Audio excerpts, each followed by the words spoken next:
the Jerusalem Press Club, JPC. Another one in the series, Israel is Alive and Kicking, this time with Mayor of Efrat, Oded Revivi.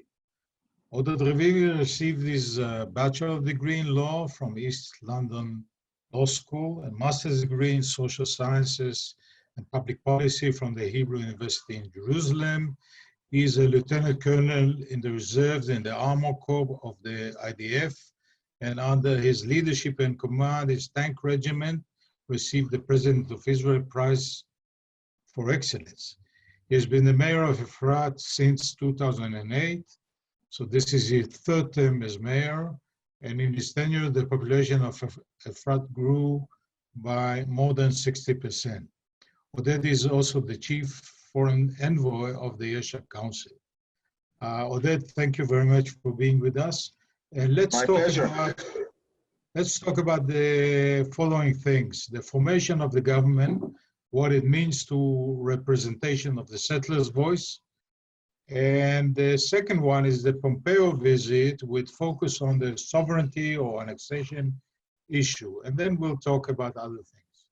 And you guys are free to post your question on chat.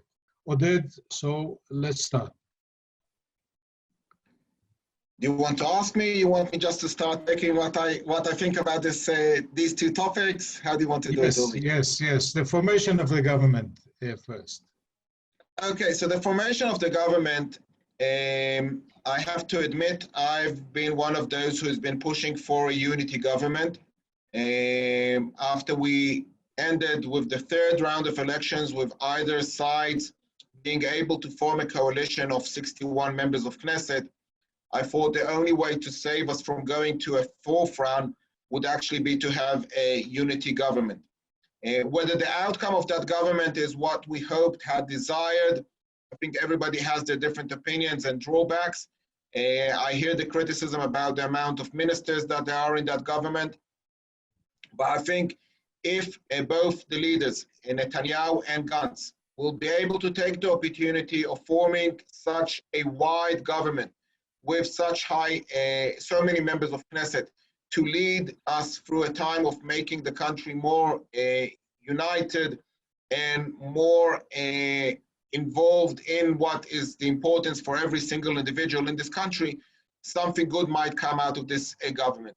The mechanism that they agreed upon is a very cumbersome one, very complicated one, with checks and balances on both sides, and it almost seems as if it's impossible for them to govern. However, knowing both Netanyahu and Gantz, I do have my hopes that both of them will be able to use this time to use the time that they're in office to actually promote Israel in a lot of issues that are at the moment need to be dealt with. Regarding the Pompeo visit, and before we go there, you were a strong advocate of Yamina to go into the government. You are disappointed that it didn't work? I would try and be a bit more accurate than how you described it, Tori. I think after promoting for the unity government, I also promoted for Yamina to go into the government, because I think this is a time that in Israel we need more unity than more diversity. I think that Yamina representing people in the right wing should have been in the coalition. I think it is historical times when we'll come to discuss Pompeo's visit and applying Israeli law in Judea and Samaria. And I think that it would have been only natural that Yamina would have actually joined the coalition. I think there was one major problem with Yamina not agreeing to join the coalition, is that they didn't realize that the government that has been formed or is being formed, at the end of the day, none of the people, including Prime Minister Netanyahu, is sitting on the seat that they actually dreamt on. Netanyahu hoped to win a majority without having a unity government, and he's had to agree with having a shadow prime minister and giving up the position within a year and a half. Benny Gantz, the same thing, also had to compromise. All the ministers, none of them got the positions that they wanted. They all compromised between what they wanted and what they got. Naftali Bennett, for his personal reasons, decided not to reach any compromise. The offers that were offered weren't satisfactory enough for him, and that's how it ended up. And I think it's a shame, but I don't think that it's a major disaster in that respect. Okay, so let's go to the Pompeo visit. Pompeo's visit,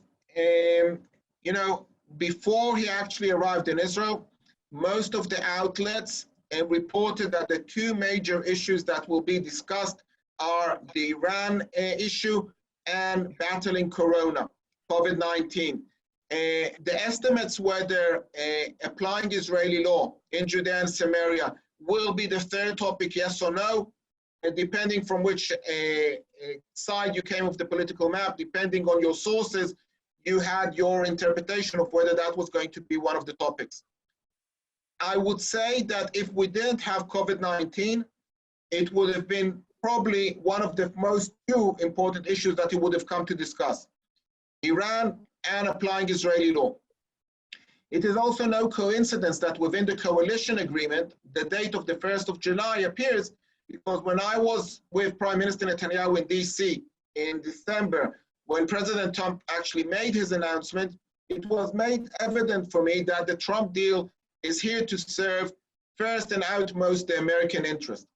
And the date of the 1st of July also is an indication of that, because basically the American administration wanted the Trump deal to move forward in enough time before the elections, which are supposed to be taking place in the States in November 2020. And by that, it would have had enough time for actually having an Israeli government decision.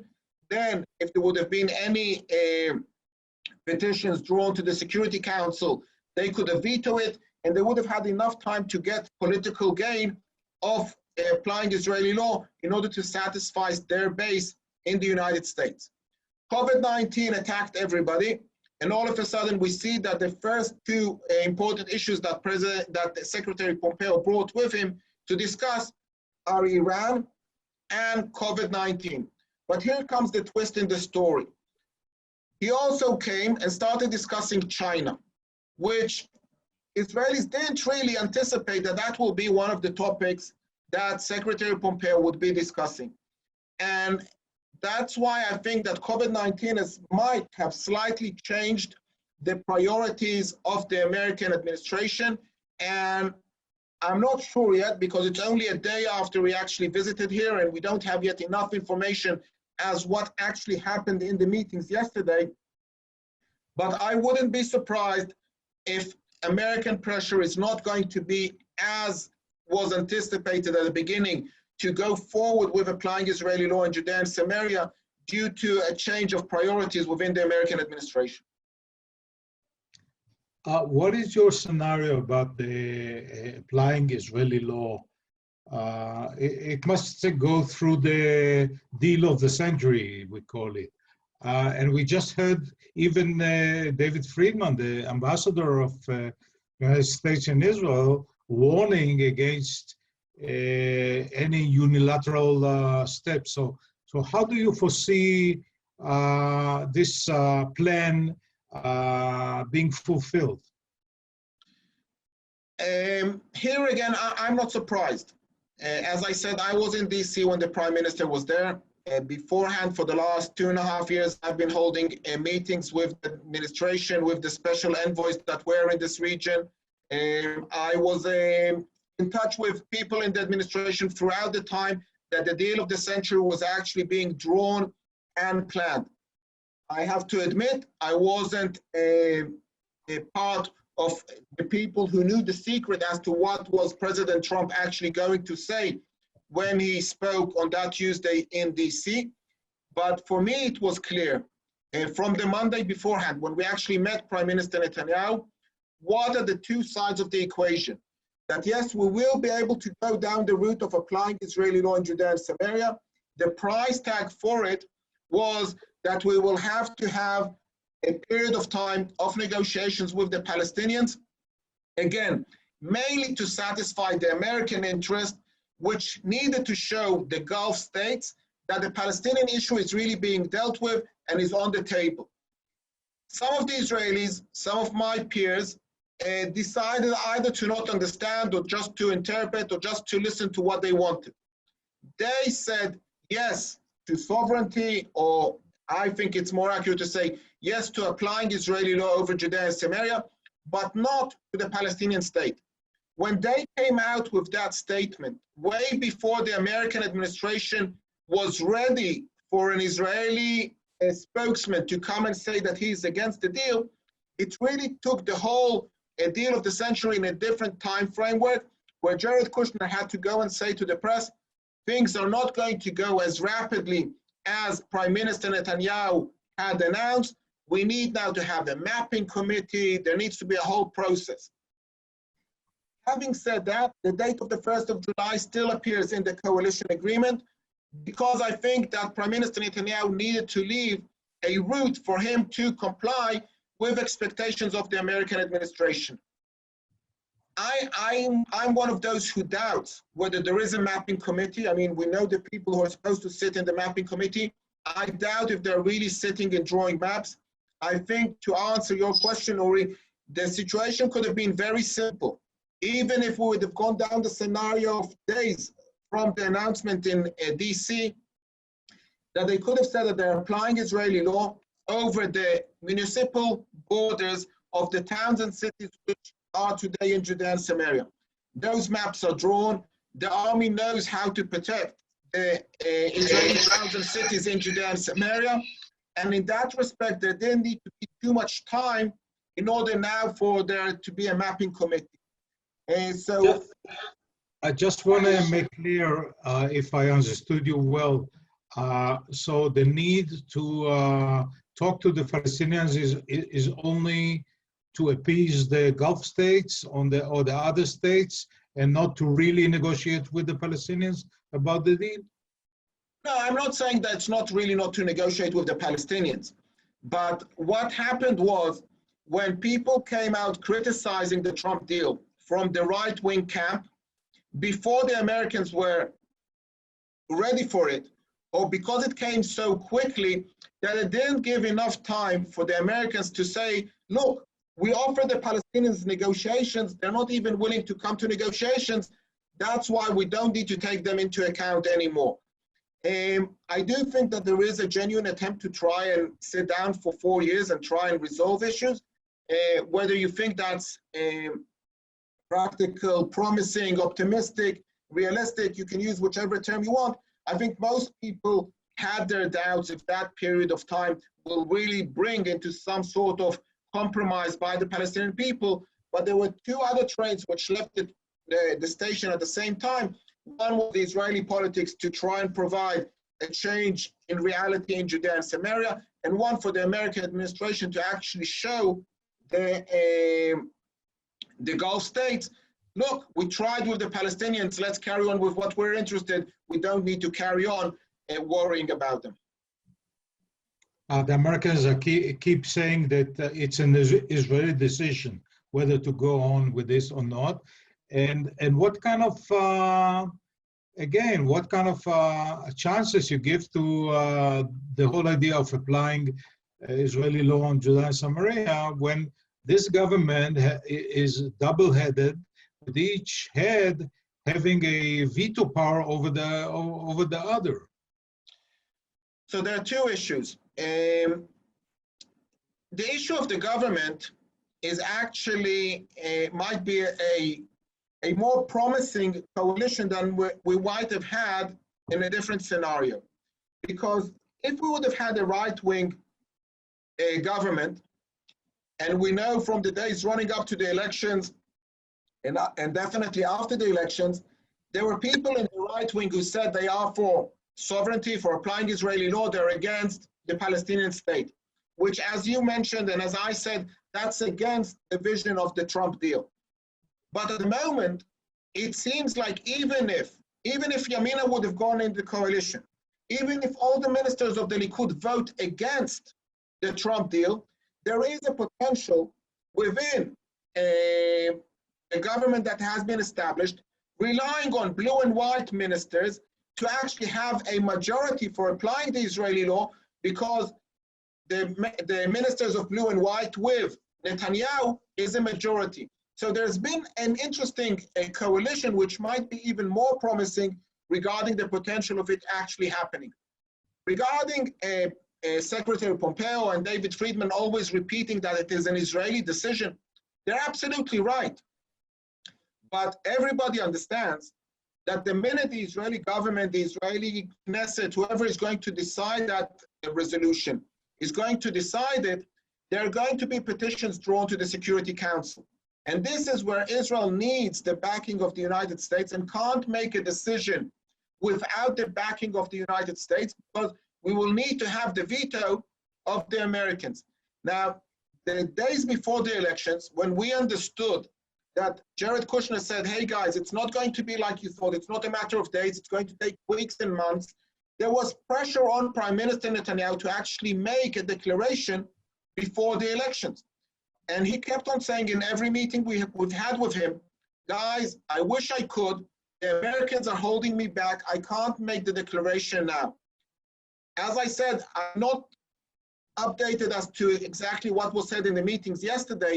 Time will tell if the date of the 1st of July is still relevant or it's being taken off the table. A question from one of the journalists. What will be the practical implications of annexation or achalat ribonut, implementing the law? I mean, how will it change reality on the ground, except for the symbolic aspect? So, first of all, it's important to know the differences between the different terminologies. People get mixed up. The most popular, common terminology to be used is sovereignty. Yet what's on the table is not sovereignty. It's applying Israeli law over the Jewish towns and cities. The implications for it are dramatic. Are dramatic in a sense that people don't even understand how much preparation needs to be done in order for that to take place. And I'll just give you one example. I sat with one of the commanders of one of the chief officers from the police last week, and he was questioning me as to what information I have about what's going to happen. Why?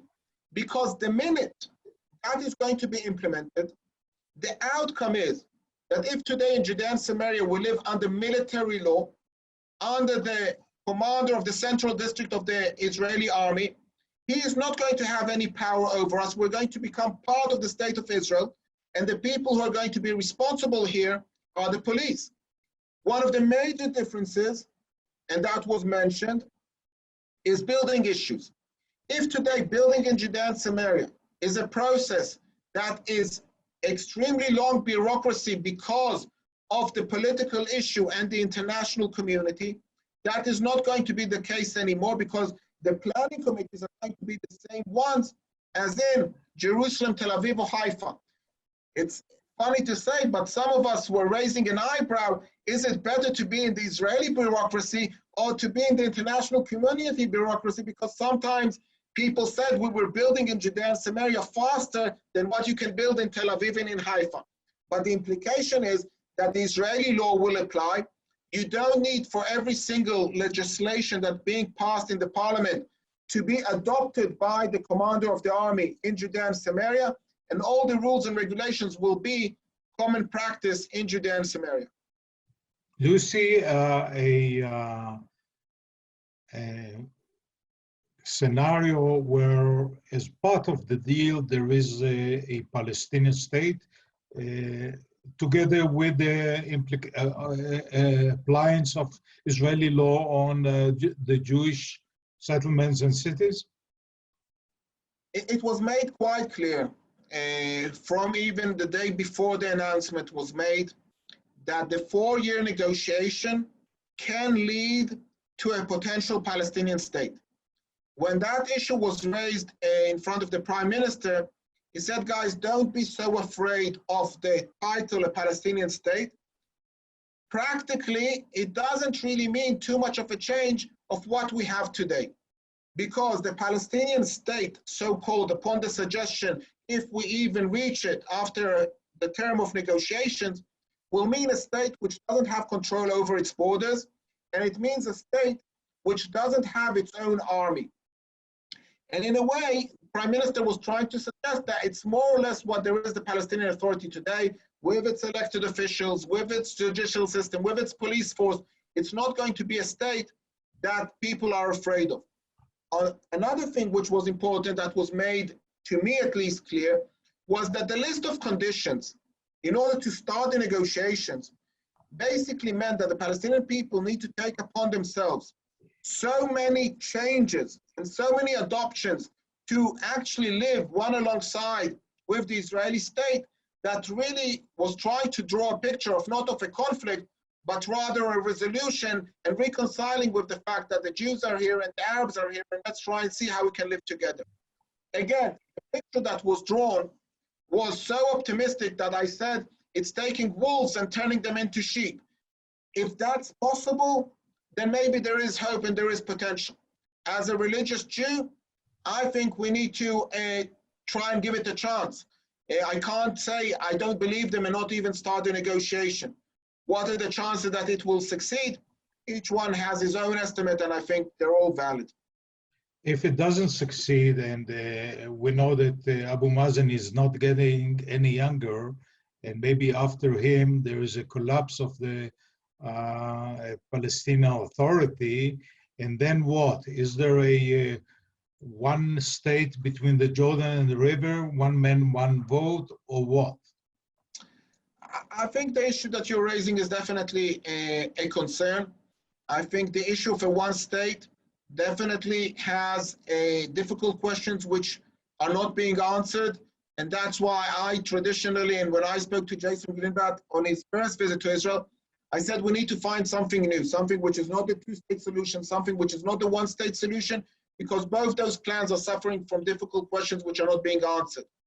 I was one of those who supported the Trump deal because I thought it came with something refreshing to the table, ignored the motivations, but it actually looked from a satellite dish as to where the people live, where the Jews are, where the Arabs are, and try to draw a reality to try and work from where we are.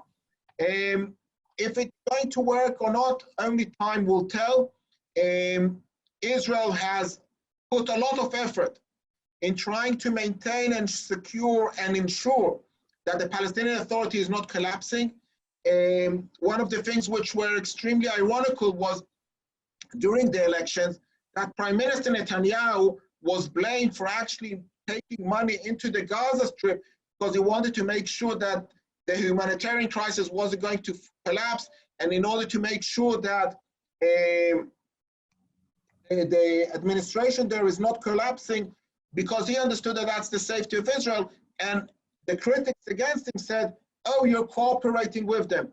So those are the people who live alongside Israel, both on the east and both on the west. And we need to try and find ways how they can govern themselves, because I don't think that any party in Israel today really thinks that we can take financial responsibility over the Palestinian people, leave aside the issue of what you raised. Do we want them to have votes for the Israeli parliament?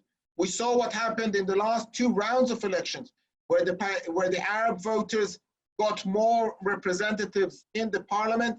Basically, their representatives were passed like a hot potato. Nobody was really willing to affiliate with them. That's in a situation where we had 12, 13 members of Knesset who were Arab. Just imagine a situation that we have 40 members of Knesset who are Arabs. Who is going to form a coalition with them? Some sort of change needs to happen within society. Some sort of change needs to happen within reality. And I thought the Trump deal was a refreshing, different view. Whether it will happen or not, as I said, time will tell. What do you make of the criticism from the EU? And also we heard that the British House of Lords is threatening Israel with the sanctions. So what do you make of it? Or we shouldn't take this into consideration as long as we have the American support? I never say never. I think the Europeans are important countries within the international community. The Europeans have always expressed their views. Unfortunately, their suggestions in the past haven't led us into a meaningful, sustainable peace agreement. Financial sanctions that they've been threatening with have been proven in the past not to promote peace, but rather to promote violence and to extend the conflict and not bring it into a resolution. Let's not forget the European community is not as strong today as it was during the Oslo Accord, both financially and politically. They're coming apart. They have suffered very drastically from COVID-19, which brings us back again to priorities after COVID-19.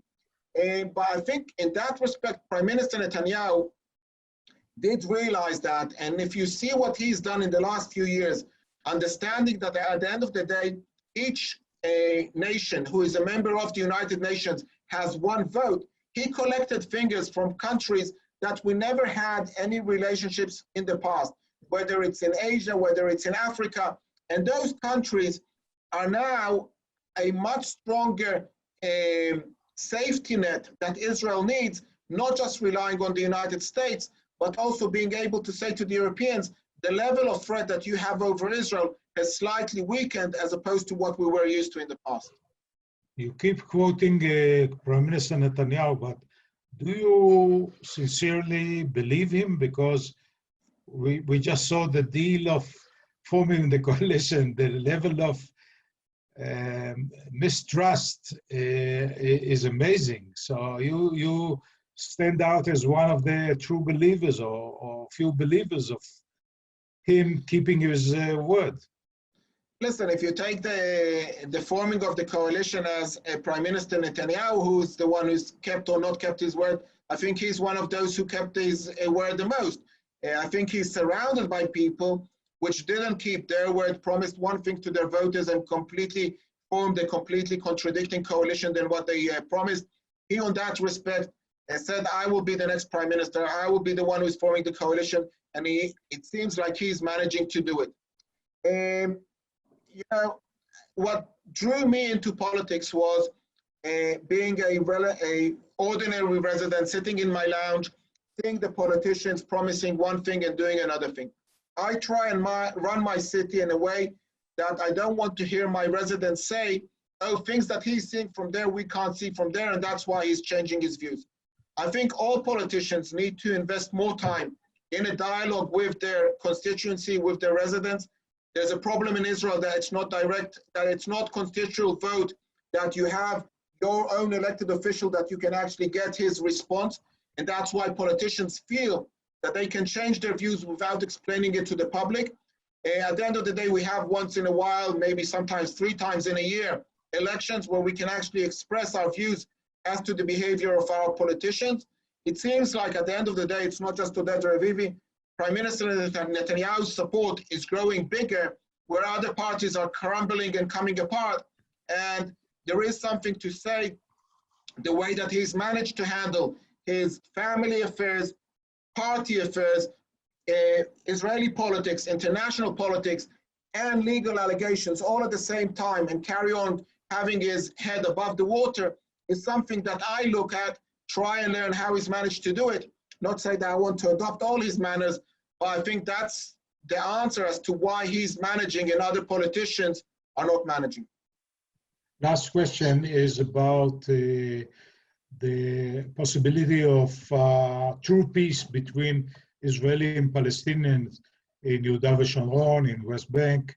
Efrat, under your leadership, is known for having good relations with your neighbors. Do you think this model can be expanded to the whole West Bank? First of all, I want to correct you. It's not under my leadership. I've just stepped into shoes of the founders of the city 35 years ago, 37 years ago, who saw as a challenge that we need to try and make sure that we have good relationship with our Arab neighbors, because they're our neighbors and you want to have good neighbors. Unfortunately, not everybody sees that. I'm one of those who believe that the vast majority, the vast, sane, silent majority wants to live in peace with one another. We often see that in conflicts, the attention is being given to the small, extreme, loud, violent minority. And I think in this constance, it's the same thing. With my interaction with the Palestinians, when I go shopping in the Gush Etzion block, in the Rami Levy supermarket, I come across Arabs who live around this region. No security measurements are between us, and we both go and shop and want to provide food for our kids. So I think the model can be copied. There needs to be leadership in order to give guidance towards that direction, in order not to raise the levels of hate and hatred. And there's still what to do today and maybe also tomorrow. Oded Revivi, thank you very much for being with us and for a candid talk. Stay tuned to our next webinar Monday at 12 noon with the team of Sheba Hospital, who will break the news about the recent accomplishments in fighting the coronavirus. Thank you all for being with us.